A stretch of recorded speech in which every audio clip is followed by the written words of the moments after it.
Sénégal dina soulager le pouvoir d'achat. mais am na loo tudd léegi au travers baal ma maa ngi jël sa temps am na loo tudd léegi et ça nous intéresse particulièrement c'est le dossier de bu Prodac bi nga xamante ne tamit cité nañ si ku mel ni Mame Mbaye Niang dafa am information yoo xamante ni dañ ko si war a xam te xamuñu ko si ba tey wala. waaw xam nga Ousmane Sonko quand il en a parlé li ñu ko laajoon mooy qui donne les preuves de ces allégations. tey bu gënoon kayit ko table lu ñuy wax soustraction de documents frauduleux. parce que dañ ne c'est des documents qui étaient estampillés secrets. loolu la doon wax. moi je me rappelle en commission Abass Fall. en pleine commission des finances il avait interpellé Mame Mbaye Niang ci dossier yooyu. wax ci lu war a wax lu bëri. donc cette fois-ci maintenant comme que le premier ministre soulevé na ko on a soulevé encore le dossier de Mbaye Niang a reconnu que même.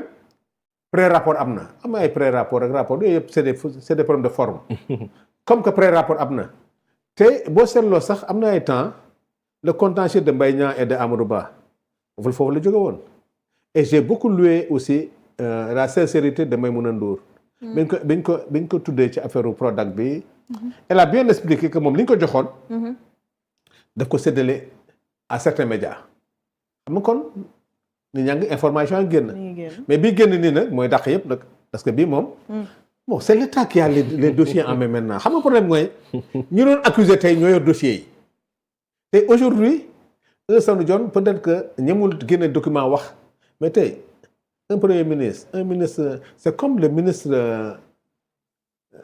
qui Diémé qui était ministre chargé des relations avec les hommes qui Abbas remplacé quand il est monté au perchoir quand il dit que moom quand il est venu au ministère il a trouvé 600 millions yoo xam ne fi mu jaar musiba la xam nga ko taxaw wax loolu ci assemblée nationale dans un pays normal ce jour-là je pense que il devait y avoir une commission d'enquête par rapport à ce département ministériel kan moo fa nekkoon ci ministère de la jeunesse xam nga loolu yëpp ñu ngi fi te moom dafa taxaw wax ko assumer ko ci hémicycle bi ak leneen nga gis élément li keneen ñu wax ku nekk wax la li mu trouvé ci ministère am je vous assure que bu gars yi génne delloo xaalis bi je pense qu'on aura de quoi subventionner la presse quoi.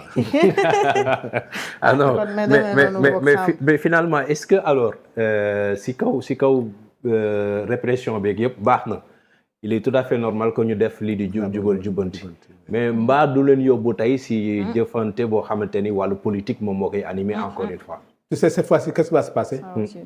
Chaque ministère va s'occuper de son travail. C'est Ousmane Diagne qui s'en occupe. moom la c'est le ministère de la justice moo ko géré le ministère des finances. tout le reste ministère du sport ministère de la culture ministère de l'élevage ku ne di nga liggéey. ce problème c'est que ce sera pas un débat politique doo dégg sax ñu ci wax di nga pour financer bu commencé c'est eux qui vont s'en occuper ak yéen la presse. le procureur va faire des conférences de presse pour expliquer. Il n'y aura pas le gouvernement va faire autre chose. Quand je dis le gouvernement, les ministres qui ne sont pas concernés, le ministre du Commerce va s'occuper des centrales d'achat, des Sonadis et autres. Le ministre de l'Agriculture va s'occuper d'autres choses, va s'occuper de l'industrialisation. Si le coup n'est que dans ce secteur de liggéey. Maintenant, ce débat-là, ce sera la presse, le ministère de la Justice et peut-être le ministre des Finances parce que c'est des problèmes de sous. Mais le gouvernement va continuer à travailler. Le débat sera autre chose. On ne sera pas là, on sera dans les pôles territoires en train de l'installer. On sera au niveau de l'acte 4 de la décentralisation. Les gens vont travailler. Mais d'autres n'est que, comme Tao Créi, on arrête l'économie du pays du Bachilolo. Non. Le Premier ministre ne va même pas l'accepter. Tu as vu? Personne ne va parler. Vous avez d'autres urgences. Regarde le cas de Barthélemy. Le gouvernement va mais le gouvernement a géré le combat. Comment on gère? Non, je veux dire, la justice est en train de faire son travail. Et puis la justice, ça. De Lolo.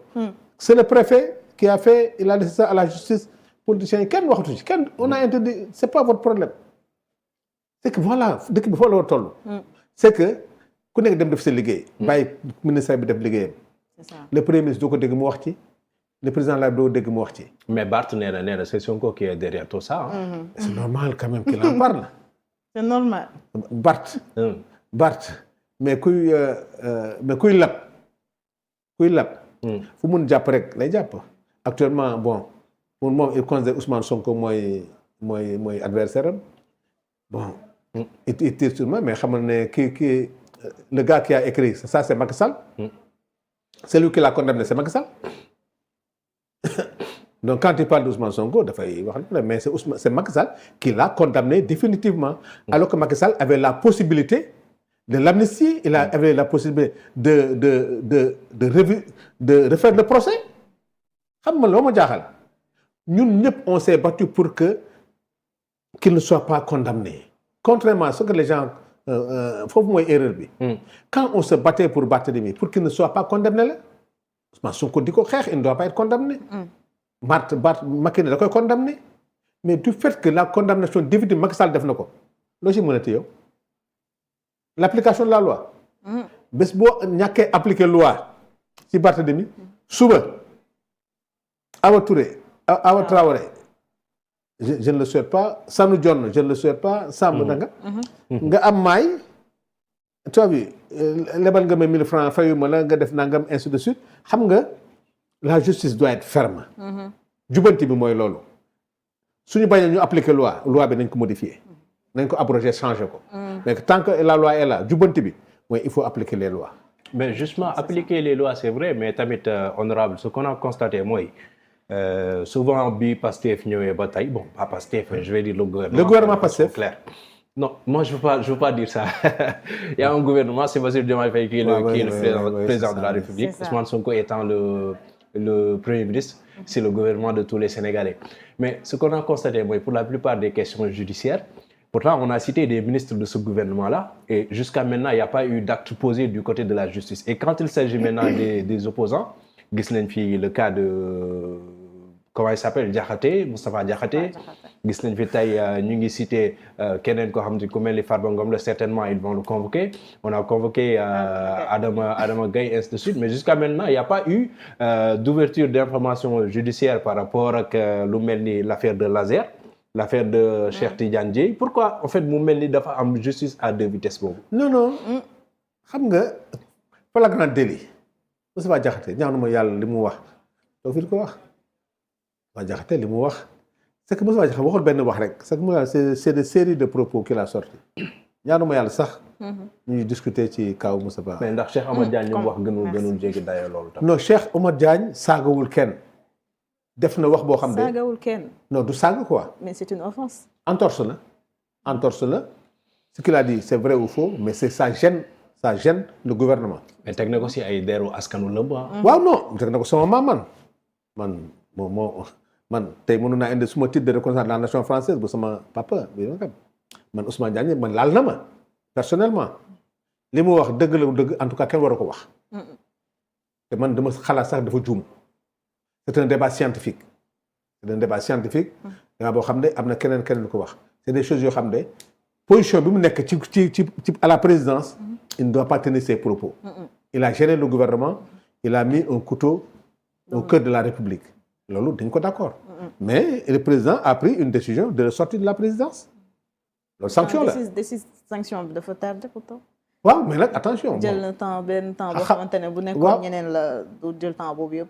ñeneen non ci pouvoir bi la du opposition bi yor seen yoon nekku ci. mais ñaar yëpp war a tolloo. non je suis d'accord avec toi. le cas de Moustapha Diakhaté bi nga wax. mais c'est des séries Moustapha Diakhaté dem na bay tudd yaayu Sonko. loolu du wax ma sax affaire justice dem na bay wax le prophète. oui ça moom moi personnellement je peux pas lui pardonner ça. xam nga loolu moo ko topp ah. pour le prophète ce qu'il a dit moi je peux pas lui pardonner. lu mu wax ci prophète moo ko topp ba léegi loolu moo koy mu tax. bu toogee rek dina wax loo xam ne Moustapha Diakhaté. ku koy dimbalee doona ko jox micro. parce que am na xam boo leen laalee lay topp mooy musiba bi. loolu ko topp ba léegi mu tax. mais lu tax tijjiwuñu enquête wala woowuñu par exemple Cheikh Tidiane Dièye pour que mu leeral liñ koy accusé. Cheikh Dieng accusé. non attention Cheikh Dieng. oui acculé le dossier est entre les mains de la justice attention il y a une enquête moo tax ma ne la on a demandé aux hommes politiques de ne pas communiquer le fait que le ministre de la justice le parquet jël na dossier bi en main gis nga xam nga Cheikh Dieng a été entendu 2 à 3 fois le ministre Cheikh Dieng a donné les informations au gouvernement dinañ ci am lu leer loolu moom bu ñu yàkkamti dañ ci am lu leer. dossier Azer bi. dossier Azer bi lu leer même le directeur Azer a s'est expliqué mais maintenant loolu xam nga bokkul ak des propos yoo xam ne tenir nañ ko flagrant délit la ñu gaawantu parce que loolu sax la d'accord y a des dossiers flagrant délit il faut pas les amener en instruction régler ko léegi mu jeex mais y a des dossiers yoo xam ne nag qui méritent une enquête approfondie surtout que cette enquête dafa laal sur le plan international donc am na ci yoo xam ne du gaaw rek yemul Sénégal donc y a d'autres enquêtes. Il y a les partenaires espagnols qui ont été cités. Donc loolu moo taxoon tu as vu l'enquête est en cours loolu moom. mais honorable non mais bu fekkee au pouvoir bi la daal faaw mu yéex. faaw enquête bi nekk en cours. faaw le dossier puisse être sûr mais si c'est l'opposition automatiquement il faut. opposition dafa ko fi dara opposition seen bës gën a yàgg. opposition. du lu ñu ràññee. seen bës gën a yàgg ba léegi. actuellement bi ñu installé bi pouvoir bi ñëwee ba léegi gis nga dossier yi de mars ba léegi ñu ngi ci dossier yi di ko xaar ñu ngi ciy waxtaan. am na dossier yu gaaw nag ci ñoom parce que am na yoo xam ne tey bu ñu la woowee tey si tu acceptes nga rek de jigi bi ñu ko woowee. xam nga dafa yuuxu ci presse bi. ñu woo ko bi ñu demee 2 jours na ñëw waxtaan ak gars yi joxe caution génn xam nga loo gaaw na keneen ko demul ci presse bi ñooñu ñu gaawal seen dossier mais dossier yi nga xam ne tey depuis lors. mu nga en cours yooyu ñoo gën a yéex. moi je pense que ne mais yéex bi sax ñun arrangé wuñu yéex bi mooy ne dossier yi gaaw. ñu régler ko le pouvoir là. ku ci am information boo xam ne concerné na telle personne tel ministre tel directeur général. teg ko ci taabal bi. tu seras protégé par la loi sur les lanceurs d'alerte. D'accord loolu moom surtout tu as vu des médias comme vous nga xam ne affaire bi yéen c'est au chaud. tey sax moo waxoon benn affaire à la seconde affaire dem j'étais dans une émission booy wax fi ma toog nii benn kilifa envoyé na ma non nii la xam nga kon xam na yooyu c'est au chaud gars yi seen bureau la ñuy toog. je te dis moi quand je vais dans une émission j'envoie les informations gars yi maa na ci plateau bi tel donc am na yoo xam ne bu si c'est pas correct on te dit que non c'est pas correct si c'est vrai on t'envoie l'information effectivement c'est vérifié c'est ça. loolu moo tax les informations maintenant en ligne tu là. moo tax ma ne la ce que je peux vous assurer xaw ma ban de mais la bonne gouvernance là soyez rassurés. D'accord. moo tax le pôle judiciaire ba il faut l'encourager il faut pas que